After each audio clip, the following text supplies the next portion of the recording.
Señoras y señores, buenas noches. Bienvenidos a una nueva entrega de 3356. Es un gusto reencontrarnos con ustedes hoy en una noche particular, previa al 1 de mayo. Es un gusto estar de nuevo con ustedes y así comenzamos.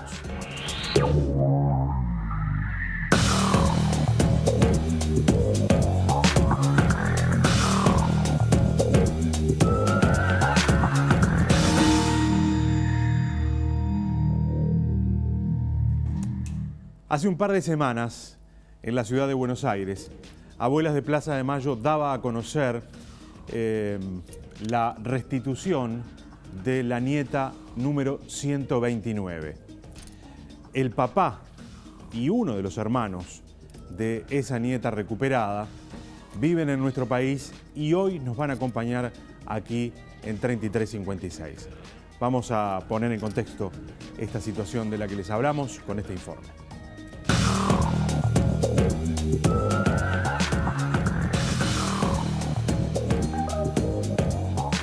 El 9 de abril, Abuelas de Plaza de Mayo anunciaba la recuperación de la nieta 129, hija de Norma Cíntora y Carlos Solsona. Es el primer caso de recuperación en 2019 y tiene la particularidad que hasta el momento de la constatación, su nacimiento era en algún punto una suposición, pues su madre Norma, secuestrada el 21 de mayo de 1977 con 8 meses de embarazo, fue desaparecida por el aparato represor. Carlos Solsona vive desde hace varios años en nuestro país y el 8 de abril recibió una comunicación de Abuelas de Plaza de Mayo en la que le decían que al día siguiente tenía que estar en Buenos Aires para una conferencia de prensa. Horas antes de la misma, la agrupación de abuelas anunciaba en un comunicado oficial: esta vez se trata de una nieta cuyo papá sobrevivió a la dictadura y tiene hermanos. Ellos estarán en la conferencia para contar detalles sobre la mamá de y la búsqueda que hoy concluye. A las 17:30, tal como se lo habían indicado, Carlos Solsona estaba allí sentado junto a Estela de Carlotto para escuchar junto a todos las palabras que confirmaban la recuperación de su hija luego de 42 años de búsqueda. Con enorme felicidad, el encuentro de una nueva nieta, hija de Norma Cíntora, secuestrada embarazada de 8 meses, y de Carlos Alberto Solsona, con quien podrá finalmente abrazarse luego de casi 42 años.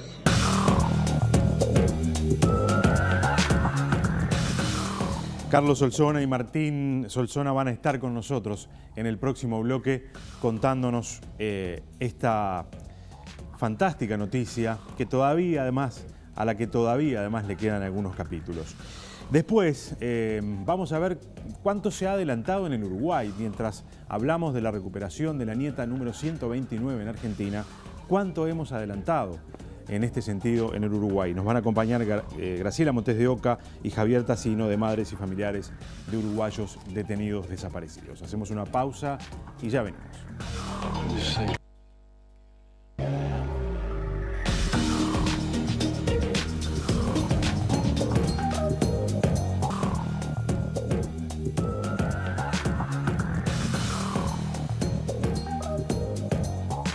En el año 2012, a partir de diversas informaciones recibidas sobre una joven que había sido inscripta como hija propia por un matrimonio, desde Abuelas se resolvió la aproximación a ese caso. La documentación reunida mostraba, entre otras cosas, que la partida de nacimiento apócrifa había sido firmada por un médico de la Policía Federal Argentina y que el parto había ocurrido en domicilio.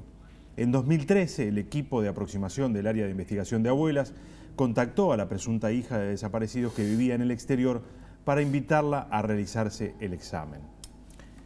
Estamos hablando de 2013 y recién hace 3 semanas esta historia que arrancaba ya en el 2012 finalmente tuvo un final. Carlos Solsona es el papá de la nieta 129. Carlos, gracias por acompañarnos. Gracias a ustedes. Buenas noches. Y Martín es uno de los hermanos también. Martín, gracias por estar acá. El más chico. El más chico, gracias por invitarme. Ya hablamos con Carlos y yo decía cómo un hombre procesa después de 42 años, o 40 y algo de años de búsqueda, la aparición de una hija.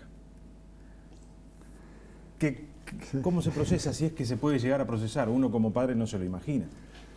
Sí, no hay un proceso recetado y creo que no figura en los manuales tampoco, pero de alguna manera cada uno lo va haciendo como puede. Y yo me estoy dando cuenta de que cada día es distinto. Es decir, primero el impacto, la noticia, las dudas, hasta que no hablé con ella y escuché la voz, ahí sí, ahí está. Ya tenemos todo el casillero completo, 100% de la búsqueda es real y es ella. Y después cada día uno va evolucionando en la comprensión de lo que viene de ahora en adelante. Porque la búsqueda lleva mucho tiempo, pero la búsqueda tiene un objetivo, que es restituir una identidad. Claro. Y restituir una identidad a los 41 años no es fácil. Sobre todo no es fácil para quien le toca la principal tarea. Y para quien creyó ser alguien durante 40 años. Exacto. Y hoy se entera que, bueno, claro, que su historia tiene otro capítulo, tiene... Claro, pero además, esa persona tiene que empezar por entender, digo esa persona en general, porque no es solamente el caso de mi hija, es de todos los que pasaron y los que van a venir, porque la búsqueda no termina. Tienen que entender de que ellos fueron las víctimas principales, junto con sus madres, del terrorismo de Estado. No lo supieron nunca. No supieron nunca que habían sido víctimas principales de eso. Y ahora les va a costar. Vos contabas que te enteraste un par de horas antes. O sea, todo este proceso que arranca en 2012, como nosotros decíamos, cuando ya hay confirmación, después de los estudios de ADN, eso, recién ahí a la familia le dan la información. ¿El impacto es doble o en realidad ese proceso que se hace en silencio desde abuelas y que es muy profesional y que es muy cuidadoso para que los entornos y para la propia persona, digamos, crees que es el camino? Porque vos te enteraste de una hora para la otra, tu vida pegó un vuelco, ¿no? Sí, pero es lo mejor. Es lo mejor porque si a mí me hubieran dicho, mirá, hay una pista más o menos seria, certera, y entras en órbita mucho tiempo antes. Claro. Y es muy, muy desgastador. O sea, uno lleva la experiencia encima de tantos años. Es cierto que la absoluta mayoría de los 40 años fueron de esperar una pista, un dato, una punta, una sospecha, después ir detrás de ella. Pero bueno, el perseguir eso era cuestión de días o semanas donde se descartaba, ¿no? Y después, vuelta a esperar otra. Yo imagino que si a mí me hubieran dicho 6 años antes, mirá, hay una pista. Claro. Primero no me lo podían decir porque no sabían. Ellos no lo sabían. Y la certeza ellos la tienen cuando viene la confirmación del Banco Nacional de Datos Genéticos de que esa muestra coincide con la de tal y tal familia. Claro. Sí, porque ahí puede coincidir con otra familia. Puede coincidir con otra, seguro. O sea, ellos no saben con cuál puede coincidir. Cuando ya se sabe más o menos, las pesquisas son distintas. Claro.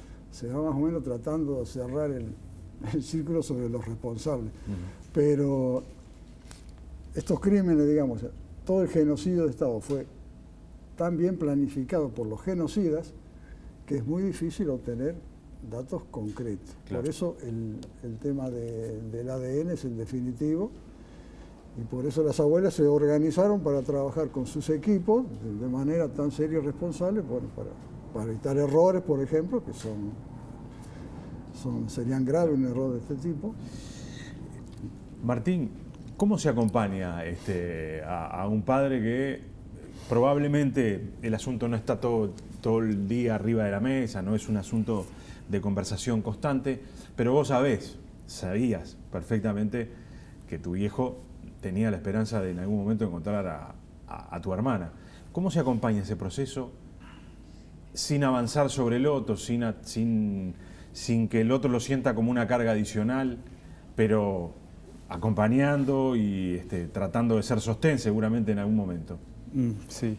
Primero, tengo que mandarle un beso a mi hermana porque le dije que le iba a mandar un beso. Así que, como ella me lo pidió, le mando un beso muy grande. Con respecto a tu pregunta, cada familia funciona distinto, ¿no? Pero nosotros creo que dentro de algunas cosas, dentro de la disfuncionalidad de toda familia, con las cosas serias nos hemos manejado bastante bien. Siempre de frente y nunca complicándola demasiado. Pero sí respetando al otro. O sea, uno sabe que hay algo que a uno le pesa un montón, porque podés tener un hermano por ahí, y que a tu viejo es un plomo muy grande que tiene y una esperanza que... Y uno no puede andar hablando de eso todos los días y persiguiéndolo. Entonces, bueno, uno va cada tanto, va y hace una pregunta y hasta donde va la respuesta va la pregunta. Claro. Uno, las expectativas ya sabes cuáles son, entonces tampoco tenés demasiado ahí para quitarte la duda. Sí querés saber si hay algún dato y bueno, después es aguantar y tratar de poner lo que vos podés poner que no estás en la condición del otro, Claro. ¿no? Vos sabés que hay otro que está en una situación que de alguna manera es más frágil que vos, porque yo tengo una esperanza, pero yo hay un montón de cosas que no viví, Claro. que ellos sí las vivieron.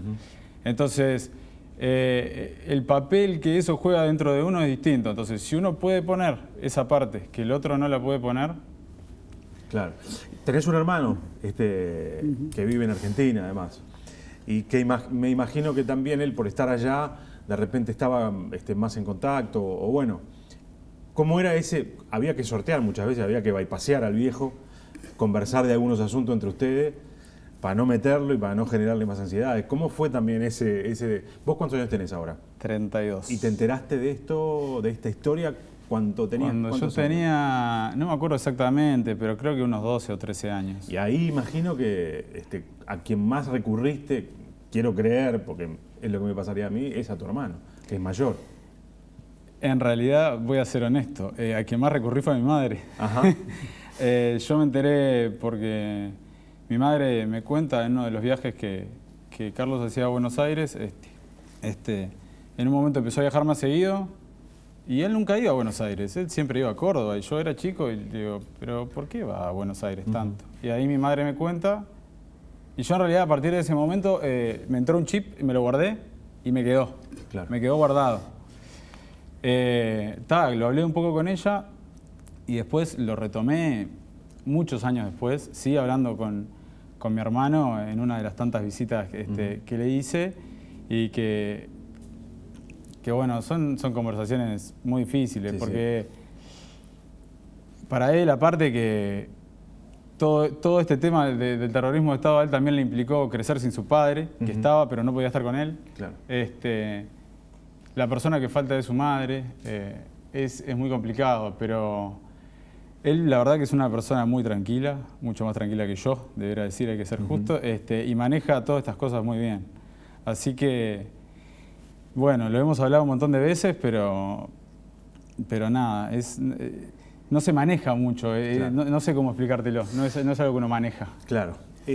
Carlos, en el momento que te enterás, que hay una comunicación oficial, imagino las ansiedades que emergen a partir de ese momento para encontrarte con tu hija. ¿Qué pasó desde ese momento en adelante? ¿Qué pasó desde el día que abuela te comunicó oficialmente esto hasta hoy, hasta hace 2 minutos? Bueno, desde el momento que me comunican hasta hace 2 minutos y va a seguir, es lo que yo tenía resuelto hace montones de años.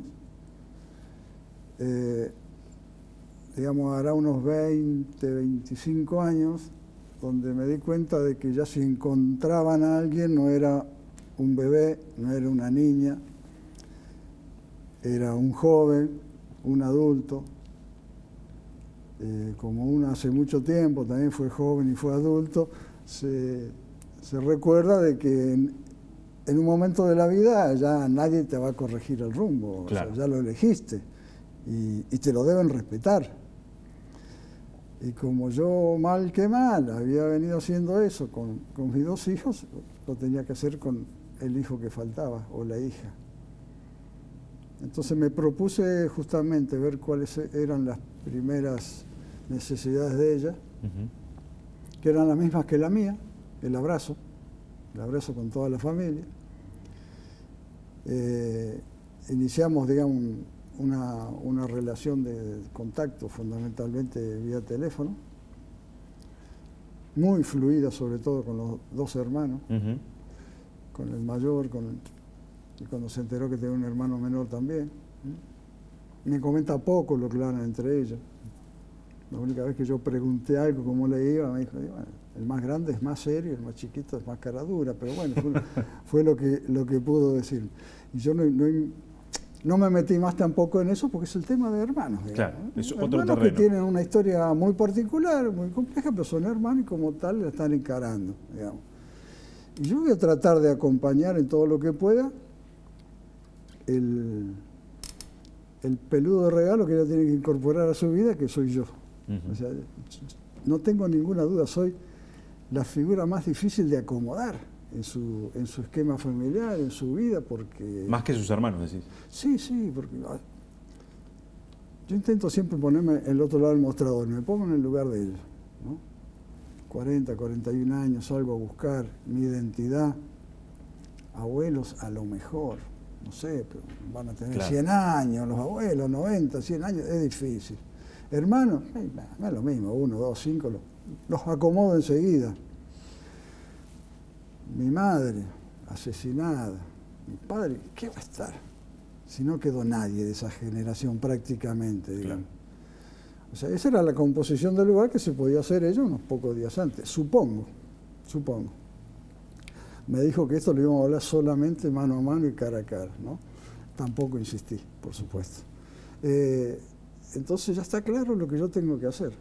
Tengo que acompañarla en lo que ella requiera, lo que ella, y todo el núcleo familiar, ¿no? Requiera, si hay algo que aclarar y que contar, porque son historias que ella no las conoce y uno las vivió, por supuesto. Siempre con la verdad de frente.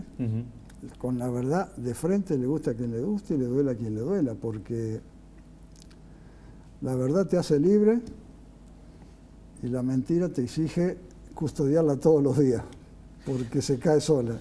Esto que decís de la verdad y de ir de frente, obviamente uno espera, y más en estas historias, que ese sea el camino definitivo, pero yo venía pensando, mientras venía al canal y nada, desde que acordamos que iban a venir, puede haber espacio para el reproche. Es decir, alguien que se entera de esta situación puede, y yo creo que sensatamente, y creo que es comprensible, alguien que pueda decir, pero loco, ¿por qué se metieron en este lío? Mirá lo que generaron. Me estoy enterando ahora que soy un adulto, tengo hijos, tengo una familia.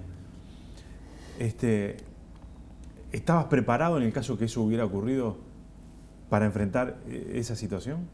Estoy preparado para enfrentarla. Si es que ocurre, claro. Va a ocurrir. ¿Va a ocurrir? Yo creo que sí, en algún momento tiene que ocurrir.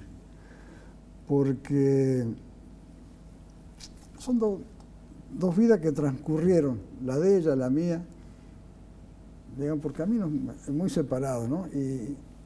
Y no se sabe por qué, y no debió ser así. Y el único que puede dar explicaciones de eso soy yo. Claro. Ella no las tiene, no las puede dar, no tiene por qué darlas tampoco. Si fue víctima sin saberlo hasta los 20 y pico de años, y termina de conocerla 10, 12 años después de su historia. Entonces, yo creo que es casi inevitable. Primero sucedió en casi todos los casos, se dio. La experiencia indica que se da. Es que ese primer impacto genera... Claro, el preguntar por qué. Digamos, claro. ¿No? El preguntar por qué. Además, a mí personalmente me sucedió con mi hijo mayor. O sea, yo a él a los 10 años nos sentamos y él hacía la segunda o tercera vez que me veía, porque hasta los 9 años no me conoció, no me recordaba. Él estuvo conmigo hasta los 6, 7 meses, pero claro, no me recordaba. Me conoció, hablábamos poco, yo vi de que él estaba sentado sobre una historia que no era la verdadera, le dije, hijito, la historia es esta, como yo se la pude contar a un niño de 10 años en aquella época. y fue lo mejor que hice con él.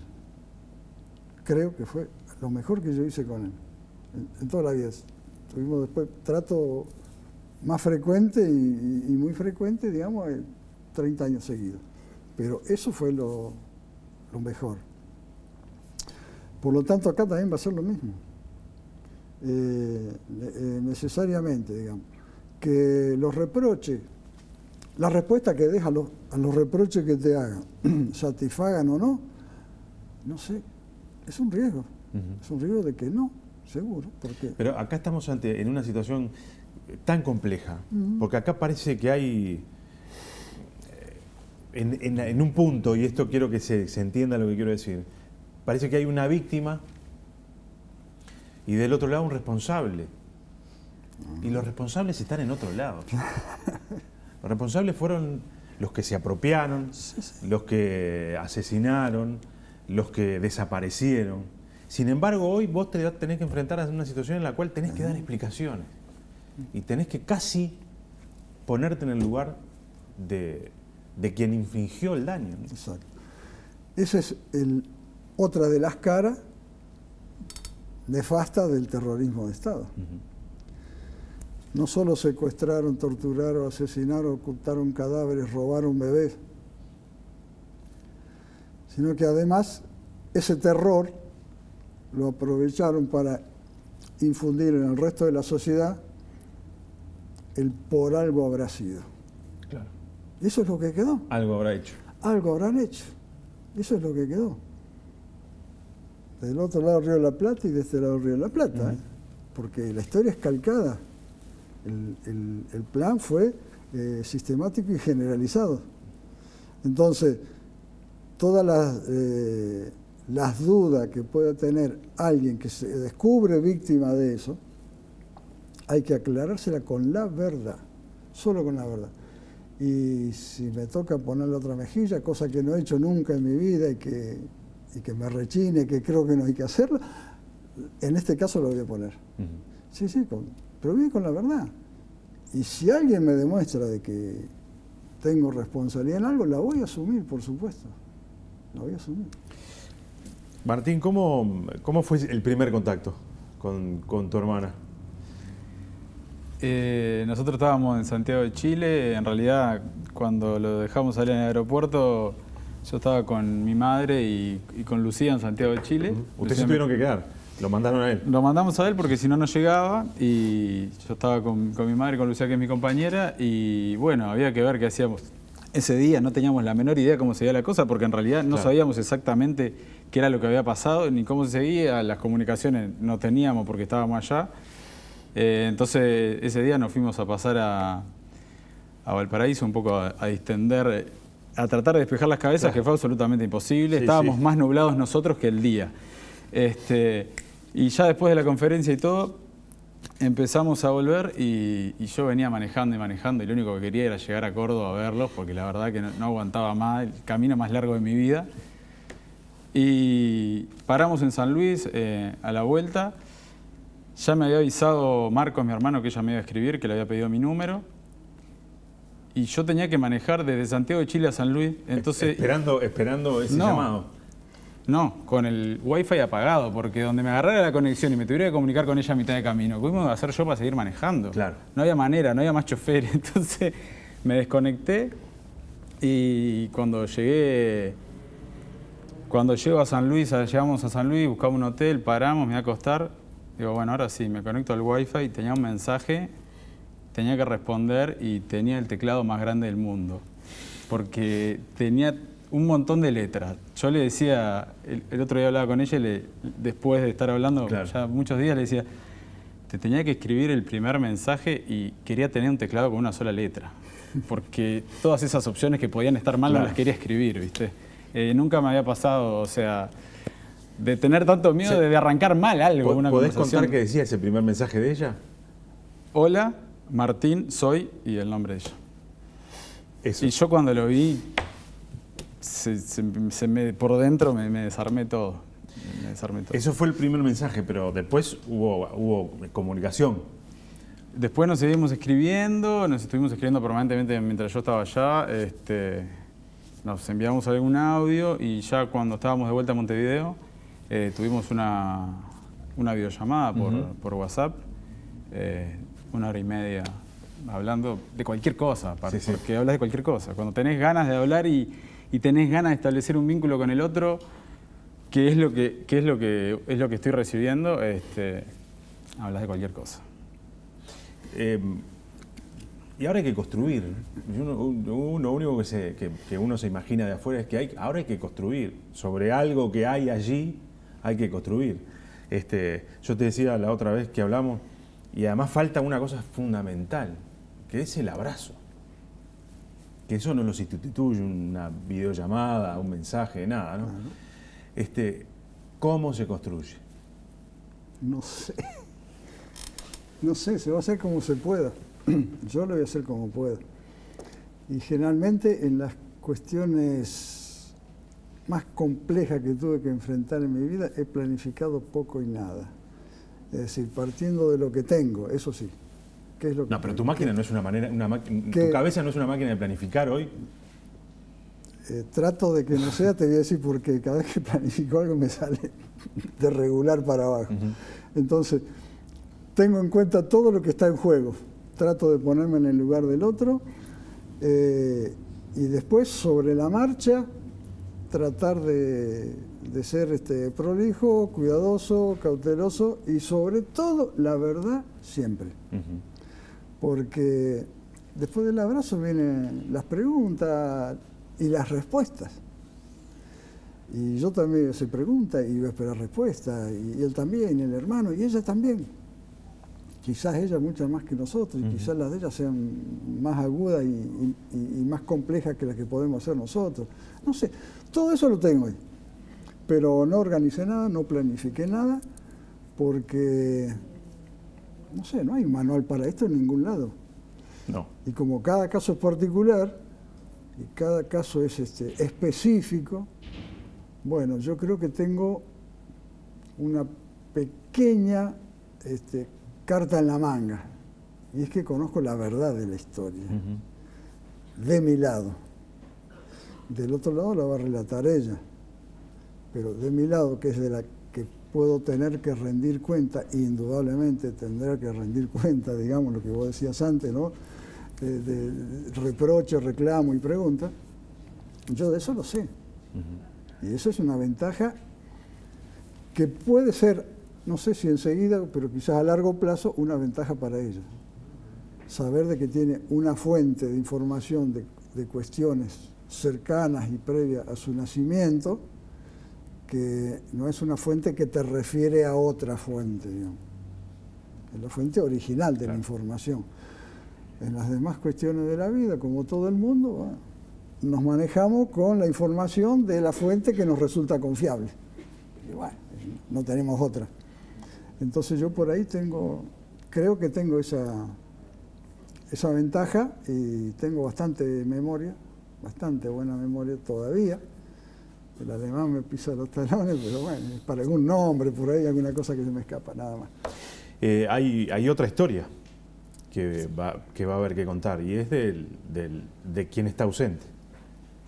No, porque esta mujer tuvo una madre. Esa es la historia principal que es hay que contar. Otra de las grandes víctimas, una de las grandes víctimas de todo este asunto, ¿no? Y allí, obvio, ahí hay que reconstruir muchas cosas también, ¿no? Claro, pero ahí es... ¿Esa es tarea tuya? Tarea mía, tarea de Marco, tarea de la historia, porque hay muchos relatos que tienen que ver con la historia. La madre no se fue por propia voluntad, no abandonó una hija por propia voluntad y fue víctima de un proceso que afectó a mucha gente. No fue un accidente automovilístico, digamos, que a pesar de que afectan a muchas personas, son casos aislados uno de otro, digamos. Entonces, bueno, hay que dar una visión de la historia inmediata que nos está pegando al día de hoy. Claro. Los que dicen que esto ya fue, bueno, si no entienden ahora de que es mentira, de que ya fue, no lo van a entender nunca o lo van a decir siempre con mala intención, digamos. Es decir, con la intención de no rendir cuentas, de que nadie les pida porque saben que no pueden rendir cuenta de eso. Entonces, la que falta, que es nada más y nada menos que la madre, es la figura que todos nosotros estamos en condiciones de presentársela a ella en sus distintas facetas, esas cosas, porque en nuestra familia no se ocultó nada. Más allá de que alguno que otro, como pasa en toda familia grande, porque la familia nuestra es grande, viera con distintos ojos, de distintas perspectivas, lo que fueron los años 60 y 70, porque de eso se trata también, ¿no? De tener que explicar por qué estábamos en tal lugar en tal momento. Además, pensando en este entorno, ¿no? ¿Cómo reconstruir la historia de cada uno de estos nietos es necesariamente un punto de partida para intentar reconstruir la historia de los otros 200 y pico que faltan, ¿no? Y cómo la aparición de uno es la renovación del compromiso de que hay que seguir. Pensar que esto... Porque hay por allí discursos que señalan que hay que dar vuelta a la página, que hay que mirar para adelante, que lo que pasó, pasó y bueno, y ya fue. Es negar que todavía hay 200 y pico de gurises, a esta altura, 300, hombres y mujeres, ¿no? 300 fue el último número que me dieron las abuelas, porque cada vez que aparece alguno se suman las denuncias, porque increíblemente al día de hoy existen casos que no han sido denunciados. Entonces, bueno, están apareciendo. Y hablé con una de las chicas ahí del equipo de abuela hace 2 o 3 días. Le digo, vos sabés que dame bien el número, yo, porque me están preguntando y no quiero meter la pata. Dice, sí, te escuché, dice, te estás quedando corto, dice. Al día de hoy faltan 300. Dice, ya pasamos los 400, pasamos larguito los 400, o sea que nos están faltando 300. Punto 1. Punto 2. El que dice dar vuelta a la página, el único argumento que tiene de que no hay nada para hacer al respecto, que solamente estamos agitando la mala conciencia de algunos y creando conflictos artificiales. Bueno, justamente la aparición de cada nieto demuestra que ese argumento es totalmente falso y a esta altura del partido es malintencionado. O sea, sí, por ser leve. Exacto. Malintencionado por ser leve, estamos en televisión, vamos a decir que es malintencionado. Martín, ¿este hombre siempre fue así de tranquilo o en realidad esta situación le ha generado esa especie de aura de paz? Porque yo lo escucho y me genera una sensación de que si uno se pusiera a intentar hacer el ejercicio de ponerse en su lugar, sería imposible, ¿no? Siempre fue así de tranquilo cuando estaba contento. Tiene otras caras, pero hace tiempo, ahora hace por lo menos un par de semanas que no se les ven. La sonrisa esa es nueva. Él tenía una, que cada tanto la usaba. Esta es otra, un poquito más grande, y anda contagiando a todo el mundo. La verdad que... Cuando decís que no mostraba mucho, tampoco mostraba mucho la otra sonrisa, no esta que tiraba. La otra la usaba más bien poco, por lo menos conmigo, capaz que hay un tema de roles, ¿viste? A uno le toca una cara, a otro le toca otra cara. Seguro. Pero no la usaba mucho. Que era un tipo nostálgico, melancólico. Nostálgico y melancólico no, serio sí. ¿Serio? Un tipo serio, sí. Lo que no triste, serio. Él no te expresaba tristeza porque... le tengo que reconocer una cosa que sí me enseñó es que cuando uno tiene que hacer algo, existe cualquier respuesta menos que no lo puede hacer. Entonces él frente a las cosas que tiene que hacer o frente a la realidad no se angustia, el tipo hace. Y bueno, eso nos contagió. Triste no lo ibas a ver. Claro. Con una cara un poco menos feliz, bueno, no vamos a usar mucho adjetivo, pero sí. Y vos lo sentís, imagino. Sí, claro, por supuesto. Sí, no me doy cuenta. O sea, no me doy cuenta de la cara, no uso espejitos, claro. Pero bueno, me lo cuentan todo y tiene que ser cierto. Y hay motivo, ¿cómo? O sea, lo voy a creer porque tengo un motivo muy importante. ¿Ya sabés cuándo te vas a encontrar con ella? Aproximadamente. ¿Va a ser un encuentro de todo el núcleo familiar? ¿Va a ser un encuentro tuyo? ¿Cómo lo están pensando, manejando? ¿O cómo lo está pensando ella? Porque capaz que es ella la que tiene que poner un poco, armar un poco el escenario, ¿no? Es ella la que está armando el escenario, es ella la que pidió privacidad, es ella la que puede estar mirando esto. Entonces te digo de que vamos a tratar de que participe la mayor cantidad de la gente que podamos estar directamente interesado claro. en esto del núcleo Del familiar. núcleo familiar. Del núcleo familiar más estrecho, porque si no, no tienen ni siquiera la oportunidad de aprender el nombre de las ni hablemos de recordar las caras, yo qué sé, es una cosa compleja. Además tiene hijos pequeños. Claro. Que van a Sos estar abuelo. hablando. O sea que te enteraste, ya eras abuelo, pero Era abuelo, te enteraste que además tenés dos nietos más. Exactamente. Y bueno, tengo sonrisa por eso. Carlos, Martín, gracias. No, gracias. No, gracias a usted. Gracias, gracias de verdad. Y sobre todo gracias por el estilo. Y porque sé de que ustedes cada vez que pueden convocan a los familiares y convocan a la sociedad a que apoyen la lucha de los familiares. Y por lo tanto, me alegra conversar con ustedes porque vamos por la misma vereda. Gracias. Gracias. Gracias. Pausa.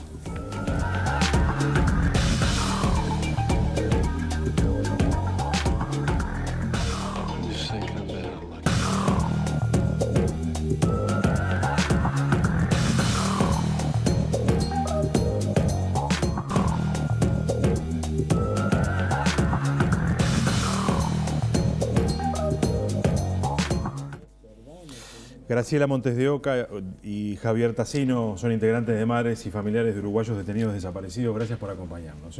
Gracias a ustedes. Ustedes estaban escuchando Sí. a Carlos, a Martín. Uno no puede más que conmoverse con esta historia, ¿no? Sí. Te da mucha paz y lo sentís cómo habla, cómo explica la situación y cómo la debe enfrentar. Y refleja lo que todos sentimos. Es el querer saber la verdad y terminar con las mentiras. Realmente reconforta. Decía al arranque, son 129 los nietos restituidos. Sí. Se ha avanzado en Argentina. Argentina ha tenido una actitud y ha optado por otro camino en materia de saber qué pasó en la época de la dictadura militar. Acá hemos avanzado bastante más lento, ¿no? Sí. Sí, se ha avanzado más lento. Así como lo reflejaba Carlos, el tema, viste, que el saber la verdad en definitiva ayuda al alma, ayuda a la sociedad, sana. No es que estemos pidiendo ni que él estuviera pidiendo cosas imposibles, cosas que no se pueden averiguar, que no se pueden saber la verdad o esa memoria que hay que liberarla, ayudaría muchísimo a la sociedad, ni que hablar a los familiares, porque vos sentís esa paz, esa felicidad que refleja Carlos, esa felicidad pausada, digamos, que la refleja. Bueno, esto que decía Martín, su hijo, ¿no? Sí, tiene una risa que no le conocíamos. Que no le conocí, Claro. es cierto. Y bueno, eso se puede hacer. Nosotros también pensamos que acá se puede avanzar más. ¿Qué ha pasado estos años? Fundamentalmente, hemos avanzado en definitiva con estos últimos 3 gobiernos, porque anteriormente no se hizo absolutamente nada, costó, o hubo 20 años ahí que fueron muy importantes, o hubieran sido muy importantes para saber la verdad, y hoy, a 40 y pico de años, se fue recomponiendo en 196 desaparecidos. Tenemos un número de unos 30 aparecidos más o menos en los distintos países, Chile, Paraguay, Argentina, Uruguay, Bolivia, donde acá aparecieron 4 cuerpos, un cráneo, donde en la Argentina se repatriaron 4 y 8 decidieron, digamos, la familia sepultarlos en la Argentina. Y en esa diversidad, bueno, se ha procesado en definitiva a 20 y pico de militares, que, bueno, algunos falleció, otros los premiaron por haber asesinado, matado, torturado, los premiaron con prisión domiciliaria, como ahora sucedió en estos días que se sabe. No sé en qué estaría pensando la jueza cuando pensó a Gabazo sacarle la tobillera, sacarle la guardia que controlara. No sé en qué estaría pensando. Uno o no conocía el caso o realmente lo... Pero bueno, uno tiende a creer que es imposible que no se conociera el caso. Eso para ser bueno en parte. O no conocía el caso o lo que hizo es una barbaridad. Un tipo que no tendría que estar ni en el domicilio. Tendría que estar en esa cárcel que tienen todas las comodidades del mundo, y donde ya ahora quedan 5 o 6, creo que quedan en ese lugar. Vos decías esos primeros 20 años después de la restauración democrática hubieran sido muy importantes. Sin embargo, ahí no hubo, además de que desde el Estado no hubo una intención manifiesta, tampoco hubo desde las Fuerzas Armadas nadie que, saliéndose en definitiva de la lógica imperante, pudiera dar a conocer. No hay un integrante de las Fuerzas Armadas que se haya salido de la lógica oficial. No. Digamos, ¿por qué creen que eso pasó con tanta fuerza en el Uruguay y no en Argentina, que fue una dictadura cruel, la de la Argentina? Cruel en materia de procedimientos, fue igual o más cruel que la dictadura uruguaya. Sin embargo, allí hubo algunos sectores dentro del ejército que tuvieron una actitud distinta, ni que hablar que obviamente la actitud del Estado y de los gobiernos también tiene mucho que ver, ¿no? Sí. ¿Por qué creen ustedes que acá no ocurrió nada de eso? Lo único, quien brindó información fue la aviación. Sí. Solamente. Después, algún caso aislado de que pueden llegar a dar información en forma anónima que se ha dado, se ha brindado, por eso se han hecho los hallazgos, pero no en una forma corporativa, de la misma forma que están manteniendo ese silencio. Se le ha solicitado que la brinden de varias formas y realmente yo por lo menos estoy convencida de que tienen un pacto de silencio entre ellos y la necesidad que también nosotros necesitamos y que de repente tendríamos que conseguirlo a través del gobierno sería formar una comisión de investigación, realmente porque es lo que no tenemos. Bueno, ustedes han dejado de participar de una de las instancias que el gobierno había abierto justamente para investigar sobre estos asuntos, justamente reclamando la falta de avances, ¿no? Sí. Sin embargo, desde allí, desde esa comisión se dice, bueno, estamos avanzando, ahí se está procesando el material que se ha obtenido. Sin embargo, para ustedes esto no es suficiente. No, nosotros estuvimos trabajando un tiempo, bueno, no sé, el hecho de haber seguido, podemos haber hecho un hecho positivo o negativo, pero el hecho de habernos ido era también, no fue en el mejor momento, se puede decir, porque hubo un momento que se avanzó en muchas cosas. Nosotros participamos y se avanzó. Se consiguieron cosas importantes que hasta el momento no se habían conseguido o simplemente había mucha trama en el medio. Este tema de la búsqueda de desaparecidos durante 40 años tiene muchos capítulos, muchas cosas. No es un solo elemento, no es solamente que falta decisión política, que más allá que se ha manifestado, también falta posición política desde el punto de vista de la conformación de lo que decía Graciela, de una comisión investigadora que profundice ese trabajo de investigar qué es lo que no se hizo, qué es lo que se ha reclamado, que se ha reclamado de trabajar con los ficheros. Con algunos se está trabajando, se ha trabajado. Y también nosotros hemos aportado durante muchos años, nosotros digo como organización, donde ha participado mucha gente, donde se ha hecho muchísima cosa, desde el punto de vista del trabajo, de la búsqueda, y bueno, y eso que apareció en el 95, que fueron el reclamo, las marchas, son marchas que se han incrementado y que nos muestra, en definitiva, la necesidad de la sociedad y la necesidad de la gente de que ese reclamo que nosotros hacemos sin revancha, sin venganza, de memoria, verdad y justicia, es el camino para saber la verdad, pero al mismo tiempo también es un camino que fortalece la democracia, que esa es la parte importante. Yo escuchaba, ya lo he escuchado 3 veces a Manini decir de que personaje que no ha colaborado absolutamente en nada, más allá que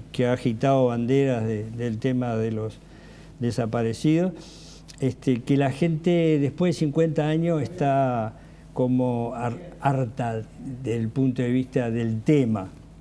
Yo creo que hay miles y miles de gente que apoya, mucho más gente que apoya, de todos los sectores políticos, gente de pueblo que trabaja. Hay mucho más gente que no está harta, que lo que quiere es avanzar, y lo demuestra en definitiva las marchas que se han acrecentado, y que hoy no solamente se hace en Montevideo, sino que se hace en 29 lugares en el interior, y donde la gente lo expresa como una necesidad de que eso nos sirve para avanzar como sociedad, como democracia. Y bueno, y en todo ese andamiaje, digamos, de trabajo, bueno, hay errores desde el punto de vista de trabajo, hay trabas, se ha dado mucha traba desde el punto de vista, en definitiva, del gobierno o de los gobiernos, pero al mismo tiempo no se ha sabido también, o no hemos sabido trabajar de una forma mucho más colectiva, ya que el tema de los desaparecidos está ajeno a los partidos políticos. Tiene que ser un tema ajeno a los partidos políticos. Tiene que ser un tema nacional. Es un tema nacional, es un tema de la democracia, es un tema de humanismo, en la cual no solo se tiene que hablar, no solo se tiene que agitar una bandera que se va a pelear por el tema de los derechos humanos, por los desaparecidos, se tiene que hacer. Claro. Los militares, durante 40 años, hubieran podido aportar muchísima cosa. Hoy hasta civiles. Fue un golpe cívico-militar. Sí, claro. Entonces hay muchos civiles que saben muchísima cosa, y hay muchos militares que también saben. ¿Cómo saben? Bueno, se demostró con todo este último lío de las actas, se ha demostrado que hay información, que la tienen, y que simplemente la tienen que dar. A eso quería ir, porque ya tenemos poco tiempo, pero cuando se enteran de estas declaraciones de Gavazo, que obviamente lo que hace es confirmar algo que ya se sabía, ¿por qué creen ustedes que Gavazo decide relatar estos episodios y ponerlos en negro sobre blanco, sabiendo que, en definitiva, estaba asumiendo y necesariamente iba a tener que hacer asumir a las propias Fuerzas Armadas esta situación? ¿Vos qué mirá? La trama de cómo se dio, cómo ha decidido, no la conocemos. Esa trama no la conocemos. En definitiva, en el correr, digamos, la justicia va a trabajar en esa relación y bueno, sí sabrán algunas cosas. Digo, debe haber algún motivo. Yo pienso personalmente que debe haber algún motivo en la cual surge esa información, pero que lo sabremos con el tiempo. Lo importante de esto, yo creo que es ver que tantos años que se ha dicho de que las cosas que había pasado, es como que, aparte Gavazo, que ha sido el peor de la clase, porque ha sido de lo peor de esa banda, de esos militares represores. Repito que está siendo premiado con prisión domiciliaria, repito que le han querido sacar la tobillera y la guardia, que es una barbaridad, y suerte que hay una fiscalía del tema de los derechos humanos que paró esa acción, y ahora en definitiva lo tiene que ver la propia Suprema Corte, de la decisión de esa barbaridad que quiso hacer esta jueza.